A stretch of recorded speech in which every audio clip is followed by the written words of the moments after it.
Hey guys, what is going on? I am bringing you some Tomb Raider now. More specifically, the fixes that have come in the new patch. Apparently they have fixed TressFX so it looks better. I'm not sure if it runs better, but we'll find out soon enough.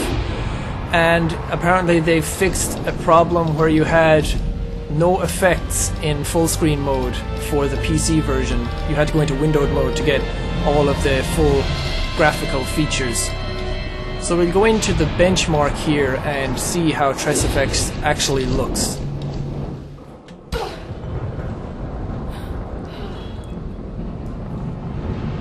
It does seem like they've fixed the collision of it a bit.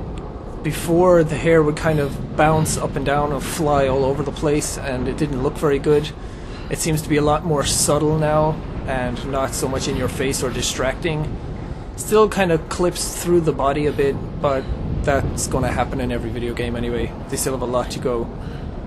So far now you can see the lens flare has kicked in. This was not in full screen mode before. You had to go into windowed mode to actually get these effects, and you wouldn't actually notice they were missing until someone actually told you, and somebody on a forum told me, so that's how I figured it out.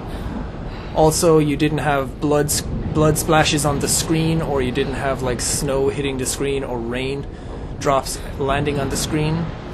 I'm not sure if I actually like them though, because they're a bit distracting when you're in the heat of action. So I wish there was an option to actually turn them off or toggle them or something like that, but we can only wish. Hopefully it'll get there eventually. So far the performance seems pretty much the same as it was before. 34.5 as an average, 42 with the max. So TressFX really takes a hit on your performance. And my rig is no slouch. It is an i5 3570K with a GTX 670 and 8 gigs of RAM. So we'll go into gameplay and see how it actually looks. So in game, it does look a lot better. The hair doesn't bounce up and down anymore like it used to.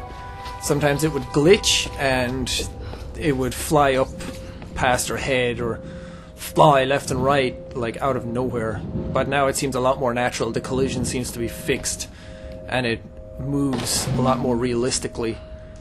They still kind of simulate wind on it where you wouldn't think there's actually wind, like nothing else is moving, the grass isn't moving, the door moves a little bit, but it still seems like they're trying to shove the tech in your face, like, look, there's wind actually blowing the hair, look how amazing this is. But to me it's still kind of distracting. It still has a lot of way to go in terms of performance, and I will overlay my fraps meter now to show you what the performance is actually like with this stuff on. So it's not bad. I'm getting over 60 most of the time. This might actually seem pretty good to a lot of people, thinking, oh my god, you're getting 60 frames per second with TressFX actually on. But you have to remember that this is indoors with absolutely nothing happening. Oh, I don't know where my fraps counter actually just disappeared to, but okay. It's 60 frames, but because there's nothing happening, that's why it's staying so consistent. If I go down this way, you will see it actually trail off quite a bit. It goes down into the 50s and eventually plummets down into the 40s, which is pretty bad performance for just running around, just because I got a bit closer to her head. And for me it's totally not worth the frame loss just to have slightly better looking hair. You can see here I'm stuck at 46 frames per second, so if I go into the options, actually turn TressFX off and go back to normal here, I go from 46 all the way up to 80, 81, 82 maybe. And I don't know about you, but that is a huge difference in performance just for hair alone.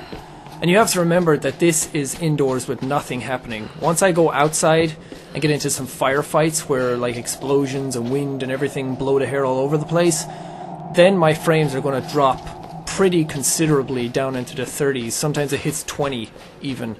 So I leave it up to you. If you really want the hair tech on, then by all means turn it on, but I don't think it's worth it. I'd much prefer higher frames than slightly better looking Pantene Pro V looking hair.